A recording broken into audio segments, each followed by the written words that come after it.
Nagtaka ba kayo kung bakit nawala yung star icon ninyo or na-disable siya? Ang reason yan guys, isa sa reason yan ay reuse na content or unoriginal content.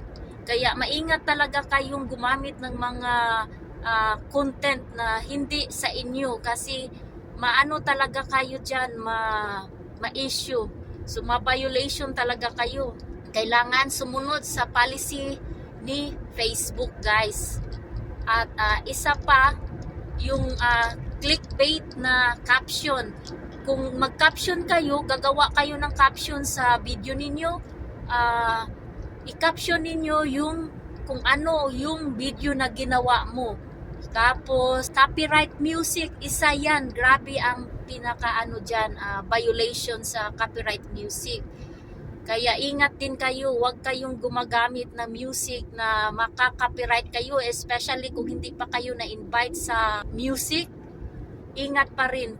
Kahit ako na-invite na sa music, ang ginagamit ko na mga music ay royal free lang. Minsan merong license music, hindi ko yan ginagamit kasi iwas lang ako sa copyright. Mag voice over na lang kayo para safety yung ninyo, content na hindi talaga kayo ma-violate. Isang reason din na meron kayong violation, yung lumang violation dati kasi madidetect talaga yan sa system ni Facebook. Huwag kayong gumamit ng watermark, especially yung may TikTok na watermark or YouTube or Instagram or CapCut. So huwag ninyong gamitin yan guys. Pwede siya yung caption ninyo sa watermark, yung name ninyo dyan sa Facebook.